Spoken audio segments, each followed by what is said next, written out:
저간이 원토규범이 아니냐. 백구백로짝을 지어 청파상에 왕래하니 석양천이 가이느라 해안봉을 넘어 황릉묘 들어가 25연 다녀와라 반주까지 희어앉아 두견성 바다 보고 황학루리를 올라가니 황황일겁 불보반 백운천재 공루유라 금능을 지내어 조사촌 들어가 공수창가 도리개라 낭매화를 두고 자무연의 벌렁 떨어지고 이소를 지내어 정남산을 넘어 계명산 올라가니 장자방 간고 덮고 남병산 올라가니 칠성당이 빈터요 연주치 간을 얼른 지내 장성을 지내어 갈석산을 넘어 인경을 들어가 황극전에 올라앉아 만호장 구경하고 경향문 내달라 창달문 지내어 동강을 들어가니 산미륵이 백이루다 효동 700리 강동을 지내어 압록강을 건너 의주를 다 달라 영구탑 동문정 올라앉아 반담산 반남산 석빛강 용천강 좌우령을 넘어들어 부산 반무할 마국의 강동 다리를 실갈기 건너 평양은 영광정 부병루를 구경하고 대동강 장림을 지내어 성도를 들어가 망월대 관덕정 박연 폭포를 구경하고 인진강을 실각이 건너 삼각산에 올라앉아 지세를 살펴보니 재령산 대구 울매기 주홍령으로 흘리자 금화 금성이 분명하고 춘당영 천회 돌아 도봉망월대 솟아있고 삼각산이 생겼구나 문물이 빈빈하고 풍속이 흐히하야 만만세 지금 댕기라 경상도는 함양이요 전라도는 흥봉인데 흥봉하면 9월 봄에 흥보가 사는지라 저 제비 거동보소 박시르리 매다 가로물고 남대문 박성리 달라 7패 8패 배다리 지내 애국애를 얼른 넘어 도봉작 강월강 승방을 지내어 남태령을 넘어 두죽지어 패지고 팔 모문전을 당구 모집벌 당구 당상당 하비가비래 편편히 또 난거등은 무엇을 갔다고 이르냐 반갑다 내 제비 북해 흥룡기에 일좀 물고 재훈가 내가 던둔 단산봉 황계 죽실을 물고 호동 속으로 던둔 북곡 청갱기 난 초를 물고 송백 쌍어넘 논안는 지읍으로 펄펄 날아들어 들보 위에 올라앉아 제비말로 온다 제비말로 분한 뒤 뿌렸던 박씨를 옆에 놓고 제비가 온다 체제제지 주지주지 걸지연지 우지 배우 닥지각지 절지연지 은지덕지 함지 표지 내지 배우 흥보가 보고 고이 여겨 흥보가 보고 고이 여겨 천천히 살펴보니 절골양가에게 완연 모세가 당사로 감문 흔적 아리룽 아리룽 하니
안녕하세요. Riding on the Korean wave.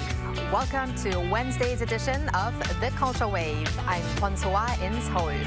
Explore with us Korea's culture from all aspects and stay up to date with K-entertainment, K-art, K-sports, K-everything. And joining me today is our co-host Walter Lee. Hello, Walter.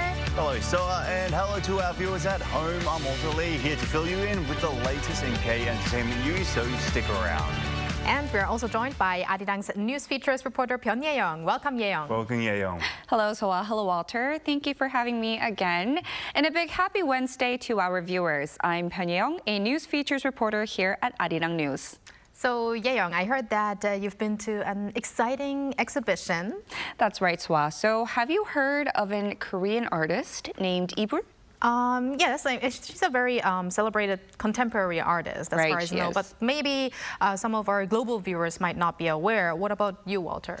I'm going to be honest, no. So I did some research, but I do understand that she's a very influential artist within Korea, and she's actually one of the biggest artists in the scene right now. That's correct? Yes, that is correct. And right now at the Lee Museum of Art in Hannam-dong, they're doing an exhibition covering the past 30 years of Lee Bul's work. And once you walk into the place, you're met with these stunning installations that will make you feel like you've stepped into some sort of an alternate reality. So let's take a look together.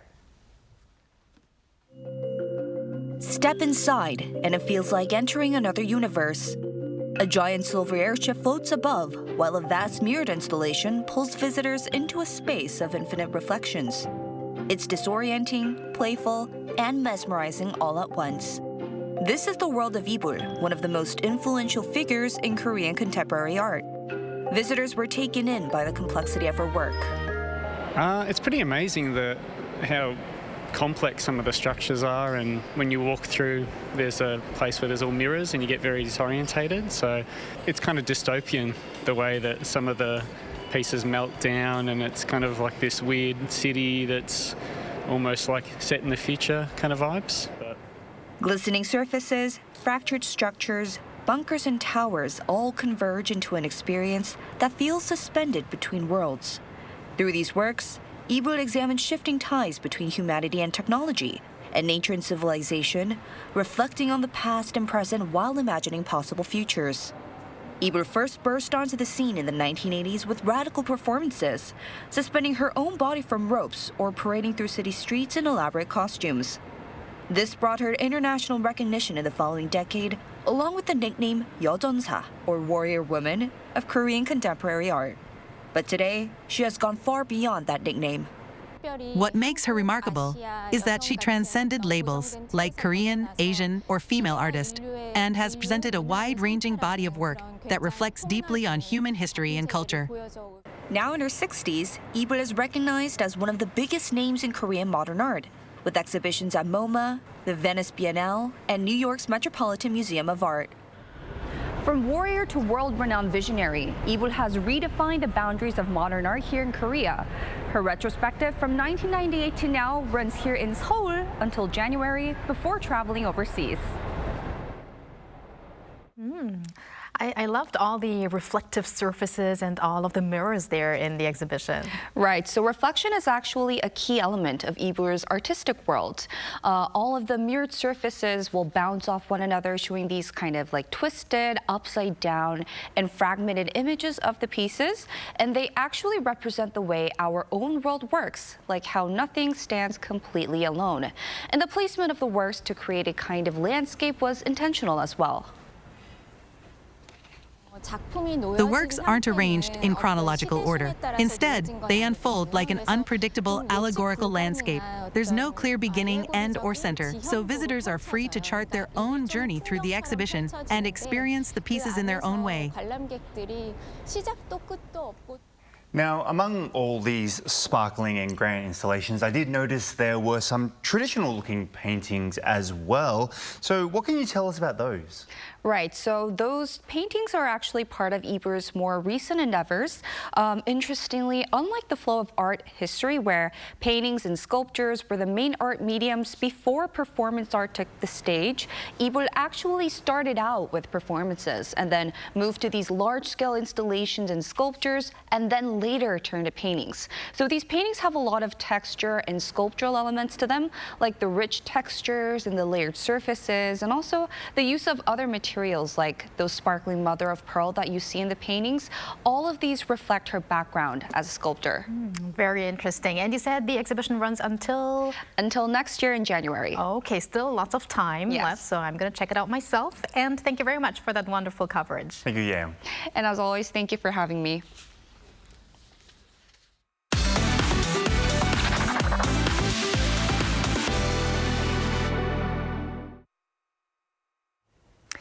And time for our daily dose of K-Enter News. So Walter, to start, we've got some news on BTS's Suga, but today maybe I should say Yoon-gi. That's correct. So yes, the new Yoon-gi Treatment Center, named after BTS member Suga's real name, has opened at Severance Hospital in Seoul. Now, the center was established with the donation of 5 billion Korean won, which is roughly around 3.6 million US dollars, that Suga made last year. Now, it will provide treatment and support for children and adolescents with autism spectrum disorder, helping them work toward social independence. Now, even while taking part in BTS's busy schedule, Suga has continued to give back to the hospital since last year. Now, he has been meeting children with autism together with Professor Chun Gun-ya, the hospital's pediatric psychiatrist, carrying out music volunteer work. Walter, I remember you telling us about this story months ago, so I'm really glad to hear that the center now actually opened. Yes. And the donations don't stop there either. Now, Suga and BTS's younger brothers, a K-pop boy group, is also spreading the love. That's correct. Yes, the boy group Tomorrow by Together signed a global partnership agreement in New York on Tuesday local time with UNICEF headquarters and also Korean Committee for UNICEF for the global campaign Together for Tomorrow, which aims to support the mental health of children and adolescents worldwide. Now, the campaign Together for Tomorrow was designed with the purpose of fostering empathy, understanding one another without prejudice, and building a better tomorrow together. This vision aligns with the meaning of the group's name, Tomorrow by Together, which signifies different individuals uniting under one dream to create tomorrow together. Now, over the next 2 years, together with their agency, Big Hit Music, plan to donate approximately 2 billion Korean won, about 1.4 million US dollars, to UNICEF's Global Mental Health Fund. Let's do hope for a better tomorrow. Indeed. And Walter, let's move on to a subunit of 17. Yes. And what's the latest news? Yes, so we did talk about this. So 17 subunit S-Coups and Mingyu have made a successful debut, as I think many had predicted. Now, their first mini album, Hype Vibes, released on Monday, surpassed 600,000 copies in a single day, which marks the highest ever first day sales for an album by a K-pop unit. Now, Hype Vibes also took the #1 spot on iTunes Top Albums charts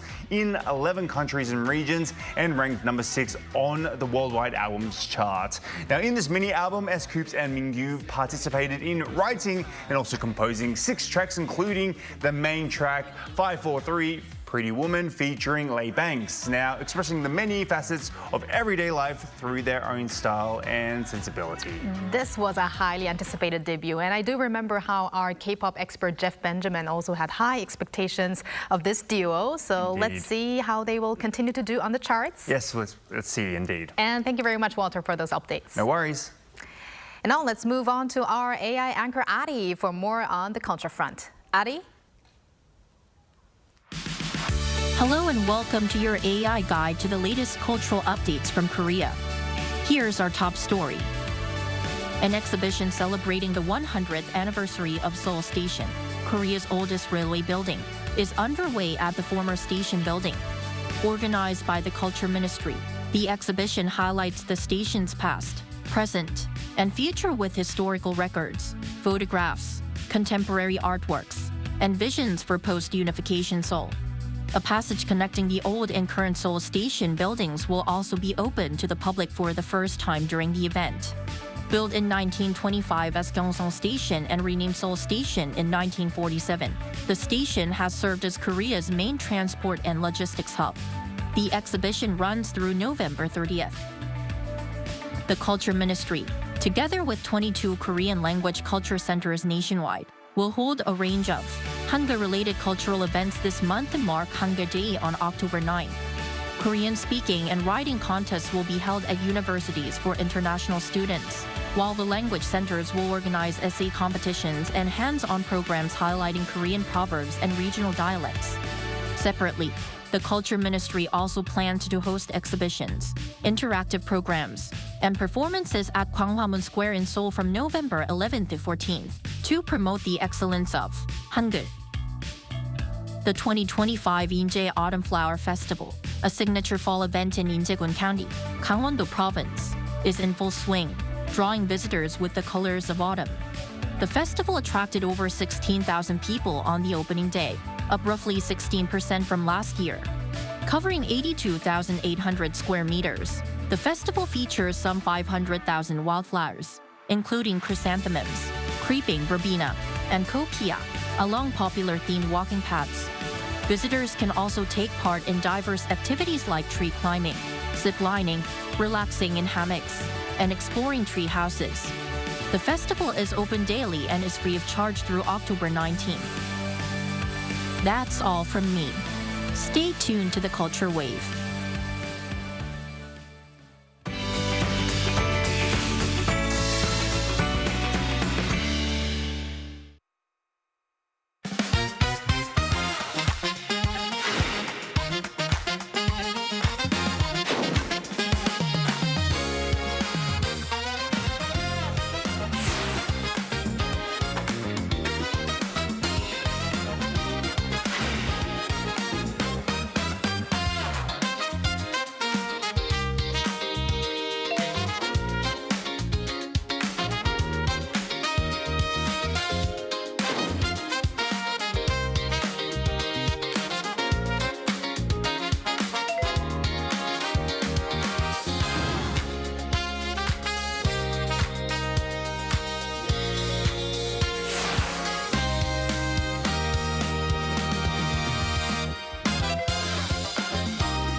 It's time for the latest in the world of K-sports. From Son Heung-min's Major League Soccer action to overseas and domestic baseball. We've got it all covered by our sportscaster Jason Lee, who's joining us in the studio. Hello, Jason. Welcome back. Hello, Walter. It's been a while, but I do remember that we talked a lot about Son Heung-min because it hasn't been that long that he actually entered the Major League Soccer, but I think he's been on fire. Tell us the latest. Honestly, it's pretty crazy. Just, how easily he's scoring right now for the team. It is absolutely nuts. He joined the team basically a little over a month ago, and he's already second on the team in scoring right now, which is just ridiculous. And not only that, he is turning teammate Dennis Bouanga into an absolute star. I mean, fans of Tottenham will remember the chemistry that Son had with then teammate Harry Kane. Right now, Son and Bouanga are looking just as dominant in the U.S. LAFC just won their 4th straight game 3-0 over St. Louis, and the dynamic duo, they have accounted for every single one of the team's 15 goals in those 4 straight wins. Sonny with 7 of those goals. I mean, this is just absolutely ridiculous. Most of those goals, they've been assisting on each other's as well. So the chemistry has been uncanny, and both are just finishing goals with ease. I think opposing defenders and goalkeepers are just kind of scared whenever they know that they've got LAFC on the schedule. And I hope that he's happy after his, transfer there, and already doing so great. A resurgence for sure. I remember reading some pundits saying that maybe he's a bit too good for the MLS at the moment, and that he could probably have, done another season in the Premier League, maybe for a different team or even somewhere in Europe. He still definitely has the power, and like you said, he's making easy work of the MLS. He's putting up video game numbers right now. Exactly, it's ridiculous. It's ridiculous. And there isn't actually much time left in the MLS regular season. How, in your opinion, how are the LAFC doing, and what do you think their chances of winning the championship are like? It's a good question. You got to remember, they were actually a good team before Son Heung-min joined the team. He's only been there for a month, like I said. And, it's been a while since we've had a significant Korean player in the MLS. So just to quickly break down the way it works, 18 teams do make the playoffs, 9 in each conference. And LAFC, they're currently 4th in the Western Conference. They would rank 8th overall. So they're a solid team right now. They easily will make the playoffs, and you could see them as an average playoff team, but honestly, that would be a mistake to consider them so lightly, because they're 5-1 with 2 draws since adding Son Heung-min, and as I mentioned, 4 straight wins in the last 4. Probably took him a week or 2 to get accustomed to the new league, some chemistry with his teammates, also noting that, jet lag was a factor. He came in as a sub in his first game against Chicago, so a lot of different things that might have slowed down Son Heung-min in the beginning, but now that he's accustomed to the play of the league and his teammates, this team is moving full steam ahead. And I honestly would say that they probably have as good of a chance to win the championship as any of the top 4 or 5 teams right now. They're definitely not a team that any of the top teams would want to face, certainly early in the playoff system. So Son is really in his element, and many fans of Son are now watching the MLS if they haven't even before, but now so much concentration on that. I've noticed especially little kids wearing LAFC Son Heung-min jerseys. I've seen them everywhere. So this is even in Korea, you're seeing that the fans have recognized he's on a new team and they're supporting him there even here. Well, they were lucky to get one of those jerseys. That too, actually. Many of them are sold out. Yes, they are. All right, Jason, now let's shift over to baseball, where the regular season is now over for Lee Jung-hu and Kim Ha-sung, while Kim Hae-sung begins his pursuit of a World Series ring. So what are your assessments of the seasons for all of these guys? Let's start with Lee Jung-hu, because he played the most out of the 3. Lee Jung-hu hit .266 with 8 home runs, 10 stolen bases, over 150 games. Now, from a numbers standpoint, it's probably right about what experts were expecting out of him in his first full season. And one of his goals coming into the season was to play as much as possible, because he'd missed significant time due to injury the past 2 seasons. So first and foremost, the fact that he was healthy all year is a win. And then I think, you know, he showed that he belonged in the league as well. I mean, could his numbers have been better? Yeah, I think so, maybe, especially his batting average was solid, 266. But, you know, you'd like it to be maybe probably around 280, 290 for his abilities. Now, but the most important thing, as I mentioned, playing time, getting in as much as possible, getting comfortable with the league. I think he accomplished those, and I think he'll be looking forward to a good season next year. The one thing regarding next year, however, is that the Giants just fired their manager, Bob Melvin. So it's going to be interesting to see where his new manager, when they hire him, will play him next year, because Melvin kind of bounced him around, hitting first, second, or third, and even when he was slumping, dropped him down to 6th or 7th in the order as well. And I've always said that he is a prototypical number 2 hitter because of his contact skills, his ability to pull the ball to right field and, you know, perhaps do a hit and run if the leadoff man gets on. So situationally, I think he's just perfect as a 2-batter. We'll see if his new manager uses him more effectively in that manner next year. Kim Ha-sung, he started the season on the injured list, and then he was eventually released by the Rays shortly after being activated. Played, I think, less than a month for the Rays, and then was picked up by the Braves. So he has another year left on his contract, and the Braves do need a shortstop. So I think he's a great spot for next year. Looking back on 2025, I don't think he really played enough to really assess or to evaluate his season because, like I said, he played for maybe a month and a bit, less than 2 months. So it really shouldn't be anything that we should judge his season on, especially coming off of an injury. I think the key with him is to look forward to next year, and he's going to be a big part of a much improved Atlanta team for next year. And for Kim Ha-sung, as you mentioned, he's on the Dodgers. He's the only one still playing, and the question will be, how much will he play in the playoffs? He is on the team's playoff roster. He did not play today in the first playoff game. The Dodgers beat the Reds 10-5. He did not get in even as a sub, but he is on the roster, so we'll see if he has a moment later on.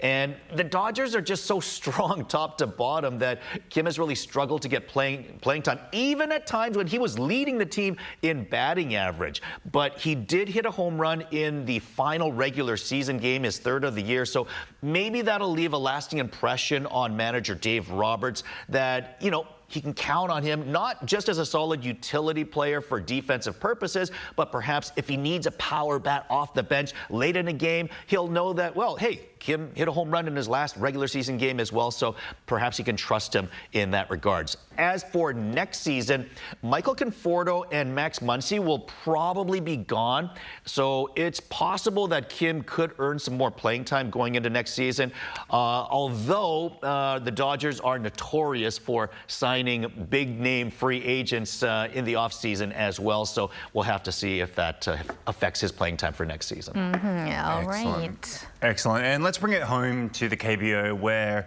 we've had an amazing season for the KBO. We've had record number attendances, right? Absolutely. Again. Yeah. Every year it seems to get bigger and bigger. But it looks like there will be still some significant games coming up as we go right down to the wire. Is that correct? Isn't it so much more fun when baseball goes right down to the wire, bottom of the 9th inning, games still matter in September, October? I mean, some of the very most important games are lined up actually for tonight and possibly Friday as well. So the LG Twins, they could have locked up first place and a bye all the way into the Korean series, but they lost to the 2nd place Hanwha Eagles 7-3 on Monday. Now, LG could have again clinched first last night, but they lost to Seoul rivals Doosan 6-0, while again 2nd place Hanwha outlasted Lotte 1-0 in an extra inning game. So what does this all mean? LG will have a 3rd opportunity at the regular season title tonight when they host NC. A win in that game or a Hanwha loss against the SSG Landers would lock up first for LG. And even if they still aren't able to clinch the title tonight, well, Hanwha would again have to win on Friday night against KT just to force a playoff for first place. So It is a long shot if you're a Hanwha fan, but hey, they've dodged a few bullets already, so who knows? Maybe this will go right down to the wire. We'll have to wait and see, but certainly very, very dramatic. The other race of note is that NC beat KT 9-4 last night, and that puts those two teams in a tie for the 5th and final playoff spot right now, with 2 games remaining for both those teams. The win for NC was their 7th in a row. So they've definitely been the hotter of the 2 teams. So, you know, we'll see how that works out. But the other 2 teams locked in for the postseason right now is 3rd place SSG and 4th place Samsung. So, yeah, definitely tonight. There's another 1 game tomorrow that's kind of meaningless, but Friday and tonight, a lot of very important, you could say, like postseason-like games set up to end the regular season. Yes, very important and significant games. And I just want to quickly mention that yesterday was the retirement game for Oh Seung-hwan, Samsung Lions Oh Seung-hwan. On that note, I just want to quickly say 고생하셨습니다 to Oh Seung-hwan, or we hope that the best for your rest of your, after the retirement, what comes afterwards, your new life. And on that note, career. Post-baseball, okay. And on that note, I want to say thank you, Jason, for all of the updates, and see you next time. Thank you, Jason. Look forward. And thank you, Walter, as always. We're going to see you back here next time as well. See you next time. And thank you for spending the past half an hour with us on the Culture Wave. Please join us again tomorrow on Thursday at 2 p.m. Korea time, and maybe one day here in Korea.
held its first debate over the weekend. The economy is expected to expand 2.5% this year. Boosting Korea's ties with its global partners on the sidelines of the Status UN summit. A massive drone attack on Ukraine overnight on Monday and Tuesday.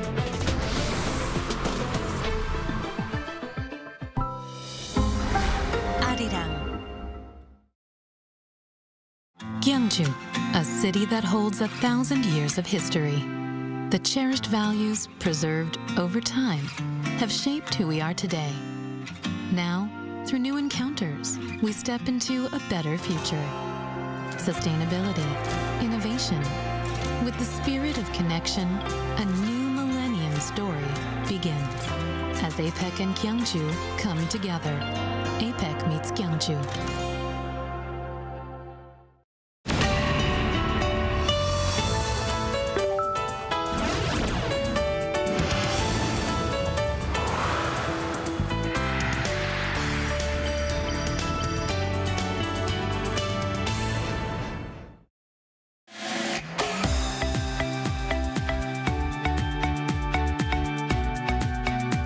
We're here to bring a new type of news show. New insights, new styles, and new topics every day. We are News Generation. Bringing news just for you is Wednesday, October 1st here in Seoul. I'm Isujin, and this is News Generation. Joining us today is Wonbin. Good morning. Good morning. Also, Niall's with us. Good morning. Good morning. And both are here to speak on behalf of people in their 20s and 30s. Today is October 1st, and it's not just any Wednesday, it's Armed Forces Day here in South Korea. This day is all about honoring the brave men and women who serve in the military and recognizing the sacrifice they make to protect the country. And across the nation, ceremonies and events are held to show appreciation for their dedication.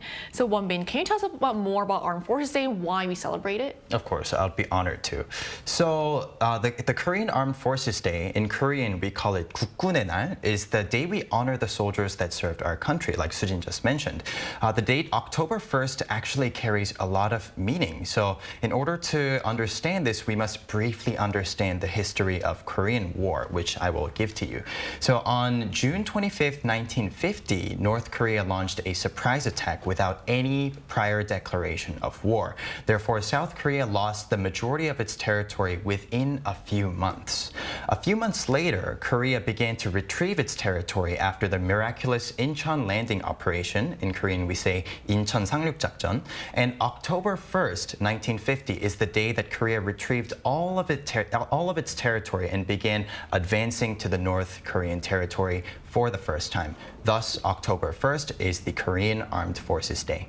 So sometimes we tend to forget why certain commemorative dates are marked on specific days. So that was a really good reminder that October 1st isn't just randomly chosen. It's a significant day in history when South Korea not only regained its lost territory, but also advanced for the first time into North Korean territory.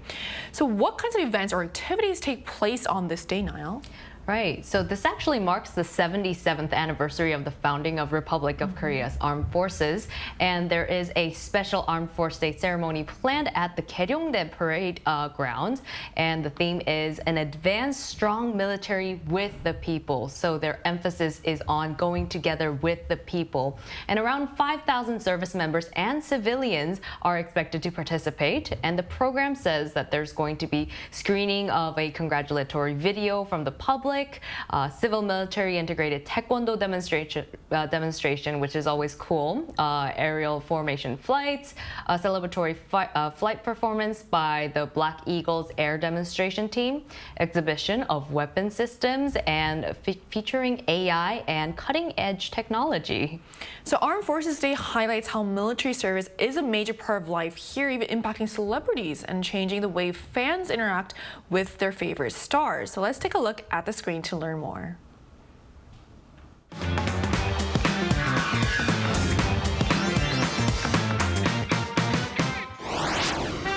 Each year, on October 1st, South Korea commemorates the service of men and women in the Republic of Korea Armed Forces and celebrates the development of the nation's military.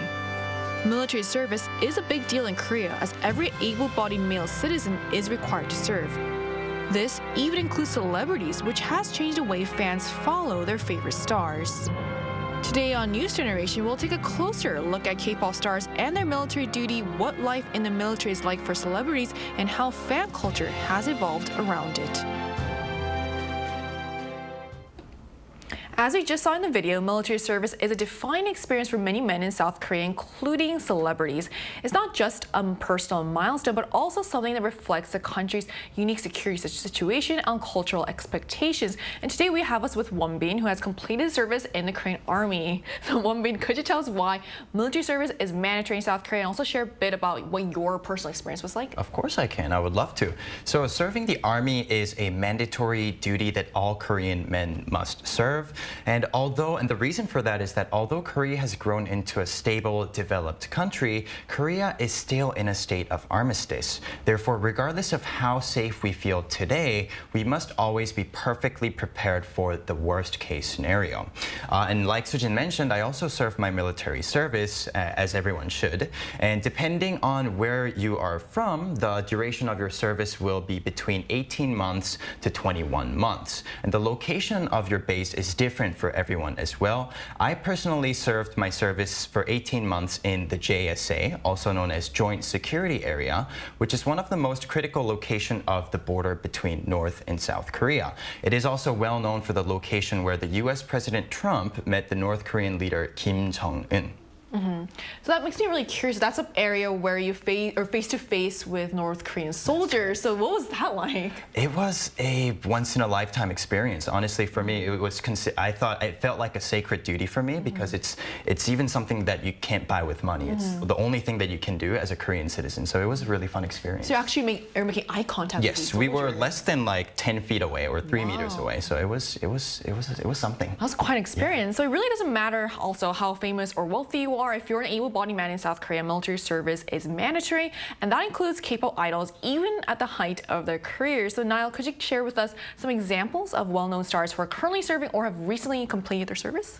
You know, BTS is well known is kind of an understatement of the century, but yes, all of BTS members, except Suga, who actually served as a social service worker, they have completed their service in the army in Korea, and many BTS members were selected as elite soldiers, and an official title given to soldiers who achieved the highest grade in physical fitness, marksmanship, and combat skills. I was actually talking to Won-bin about this earlier, and this is an unofficial stat, but he says maybe every 2 in 10 make it to this list, and they qualify for this, right? Yes, that's correct. You need about, you got to do 72 push-ups, 86 sit-ups, and run 3 kilometers under 12 minutes and 30 seconds. So the standards are pretty high. Intense, right? So they have passed that standard, and they are proud soldiers of Korea. And there are other idols currently serving: NCT's Taeyong and Jaehyun, 17's Jonghan, Wonwoo, Chaeun-woo, also a fan favorite. Several other idol stars are currently serving in the military duty, and I can't stress the importance of their service enough, not just because they are idols, but because they've put down a very important time in their lives, in their youth, to serve our country. And this is not just for them, for everyone who is serving.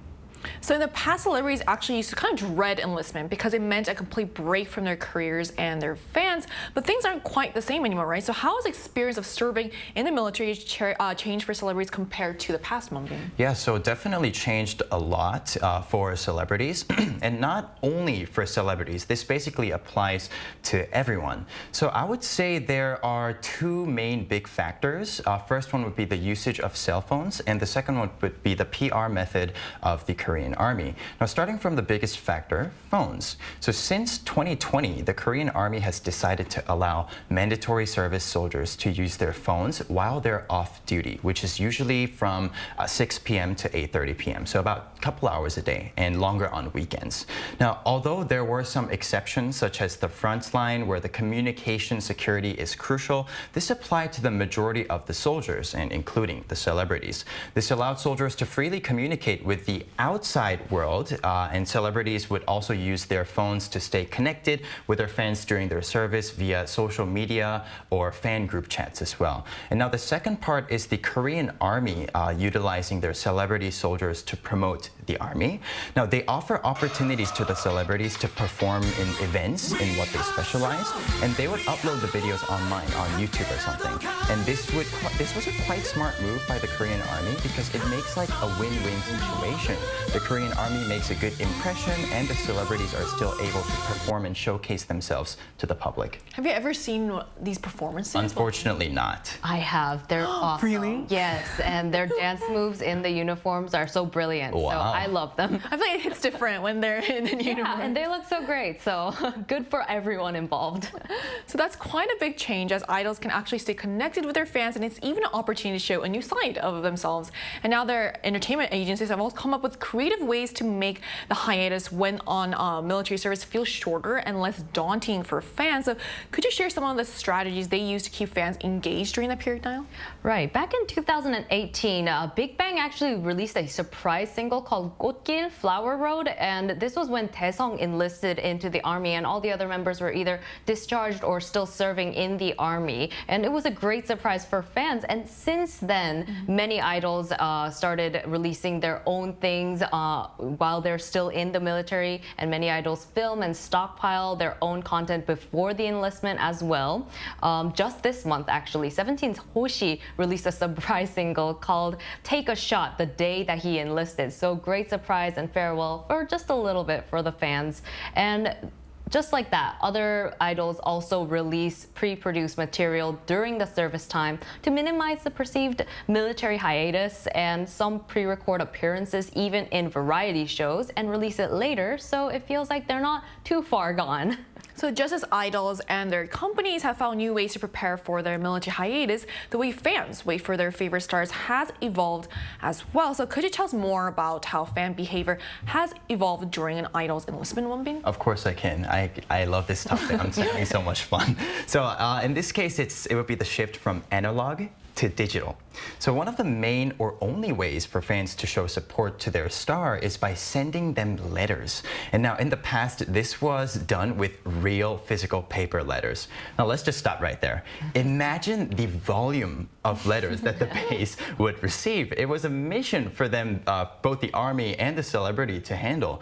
However, nowadays there is a separate platform to send digital letters to the soldiers, and this simplified the process and got rid of the majority of the physical labor of handling the paper physical letters. Just to give you guys a sense of how many letters celebrities get, V from BTS recently set a new record for digital letters, which was 4,670,000 letters. Wow, that's a crazy number. I did the math, and if he takes 10 seconds per letter, it would take him the entire military service time. So it's amazing. It's a big number. So it's during that time, during that break, where they can access or read the letters, right? During the while they use their phones during the off-duty time. Oh, so it was during dinner time, right? So yes, those are the hours, yeah, and they can read those letters. Oh, that's really meaningful. So, do you know of any other creative way fans use their time when idols are enlisted, Niall? So I guess this is very unique to K-pop fandom because Korean men do enlist, and waiting for these celebrities is a special time in some ways. And I've heard some fans even go as far as to study Korean history. Wonbin gave us a little bit of Korean history lesson earlier, but some go as far back to Korean War and understanding why their beloved idol needs to serve in the army right now. And you know what? I think this is a great influence. And there are also other fan activities like, have you guys ever heard of 곰신? The concept of 곰신? Right. We're gonna have to. It's a little bit of a Korean lesson here. 곰신 is short for 고무신. While it sounds like bare feet, it's actually a rubber shoe that's shortened into 곰신. But people who waited for their beloved ones who went to the military, we would call them 고무신, because you would wear your rubber shoes over and over while you wait for them. And if you cheated on your boyfriend, we would say 고무신을 거꾸로 신었다, meaning you actually flipped your rubber shoes inside out. Anyway, they actually have this thing called 곰신 전시회, which is an exhibition, 곰신 exhibition, where fans make their art of, I guess, their favorite stars, paintings, and maybe pictures put together, collages and things like that. And they would have exhibitions of their star while they are serving in the military, and they have the sense of community and sharing their art. And I think this is brilliant. You know, Wonbin did mention the letters earlier. That's another way of, I guess, showing how much you miss them. I think when they get discharged, they all wait by the gates together with flowers and gifts. And this is on a personal level. I know somebody who has gotten a tattoo when they all enlisted. This is specifically for BTS, a tattoo of number 7, because their members also have number 7 on somewhere on their bodies, representing the members. And so that was their way to commemorate and say, I'll be waiting for you. So lots of different ways that fans wait. Sounds like there's like a whole culture that's kind of come out from this. So far we've talked about how military life has changed for celebrities, what it looks like for idols once they enlist, and also how the experience has evolved for fans who are waiting for them. So it's clear that both sides have adapted in unique ways over time. So to get a better sense of what the public thinks, we took the question to the Arirang News YouTube channel and asked viewers, why do you think Korean celebrities benefit from serving their military duty? So let's see what they had to say. So according to our poll, 72% of respondents said that military service earns public respect. 19% felt it provides a much-needed break from celebrity life.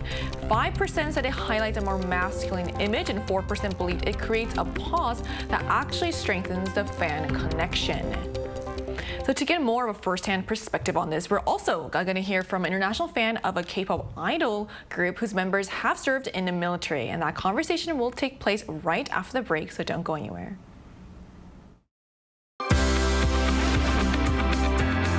NewsGen wants to hear from you.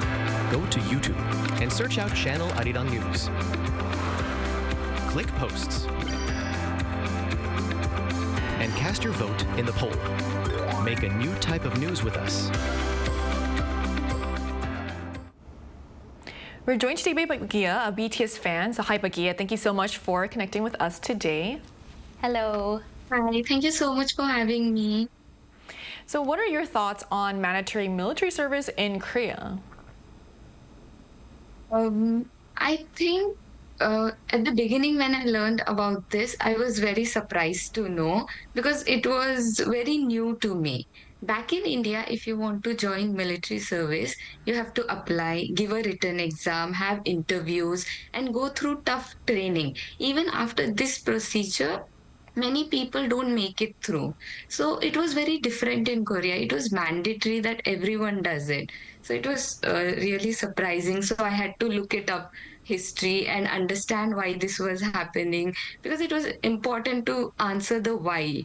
So I got to know about the history, and in that context, it made sense. It made sense that with the war situation going on, they were prioritizing the security.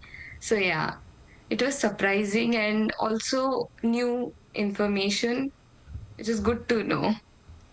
I see. It's really interesting to see the difference between the cultures of the country. Now, how did you manage when your favorite idols began their military service? And were there any interesting activities within your fandom during that time? Very interestingly, BTS planned their military service in a way that they kept us busy throughout. For example, if 2 members went before, the other members released their solo albums, conducted solo concerts, and we were given content. So when these other remaining members were going to enlist, then the members who went first before, like Jin and J-Hope, they came back and they started giving us content and concerts. So there was a very little time where they left us, where there was no update or anything. During that time, we had interesting activities among the fandom, like streaming parties, listening to their old songs, old music videos, and also celebrating their birthdays and making a countdown for their comeback. So you kept yourselves very busy and you felt the sense of community with the fans. So did you feel like this experience of waiting for BTS finishing their army service, do you think you got closer to them by waiting for them? And what kind of projects are you looking forward to most in the future? I think yes, the waiting made us even closer to them. We missed them so much. We missed their online presence. That made us value their presence. The live streams they used to do now and then, that was gone. So we missed that so much. And while we were here waiting, and my friends who stand other groups were going to the concerts, having fun, and I was just waiting. So that waiting made me look forward to the concerts even more. So the upcoming, I think they will be having a new album and a comeback soon in spring 2026. So I'll be looking forward to the new music, concerts, and so I'm excited for that. So I guess for you, absence did make your heart grow fonder. So thank you so much for joining us today. Thank you so much for having me. Bye. So we just spoke to a fan of a K-pop group who shared her thoughts about supporting her idols during their military service. It really showed us how much fans care and stay connected even during this period. So now turning it back to you, Wonbin, what message would you like to give to the stars currently serving in the military as well as to their fans who are waiting for them? I just want to say that they made the right choice. One of the biggest downsides of the mandatory service is that you lose time and you need to pause your career or academics during that time. So to everyone, it's a huge demerit, and for celebrities, it would be even greater since their opportunity cost is much higher than the average people in their 20s.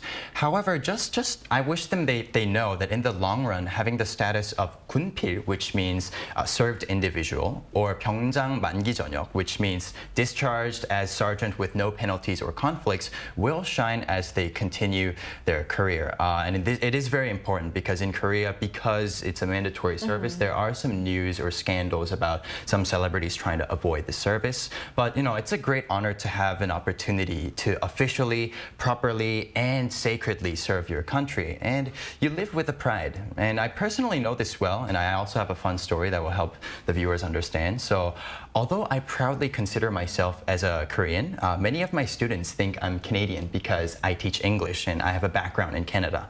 So when people ask me or when people say like, Michael, but aren't you Canadian? All I have to say is I served my military service, or I'm 군필, again, which means a served individual. Instantly, everyone agrees that I'm Korean. So I have like many more messages to say, but I think I'll keep it from here. I think that's a good line. Yes. We'll shut people up. Yeah. So what about you, Niall? You know, I want to say that I appreciate it so much on so many different levels, but we grow up calling 군인 아저씨, which means the 아저씨s who are soldiers basically, into 군인 friends who are soldier friends, and then you know your boyfriend may be a soldier, and then it turns into, as you get older, the younger brothers who are in the military, and then the babies who are in the military. And I appreciate every single one of them serving with the time and effort for this country, because we really need it. And I guess I just have so much gratitude because they are civilians who turned soldiers to protect our country. And I just hope that in the future there's more improvement when it comes to communications, good facilities, and help them really serve our country well. And happy Armed Forces Day, everyone. Happy Armed Forces Day. So Armed Forces Day reminds us not only of the sacrifices made by men and women in uniform, but also of how deeply military service is woven to everyday life here in Korea, even for celebrities. It's a reminder that service, duty, and dedication are values that transcend fame.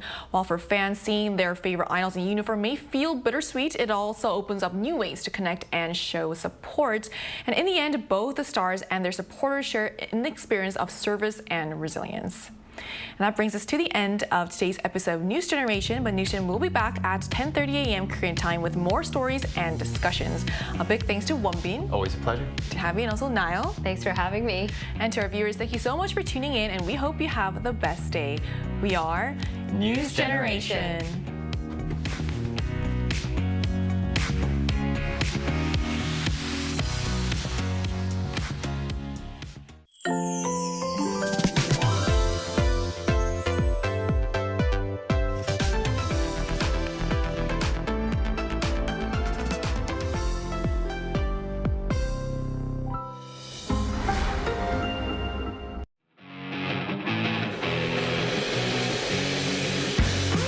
There is no greater blessing than to have good health as you grow old.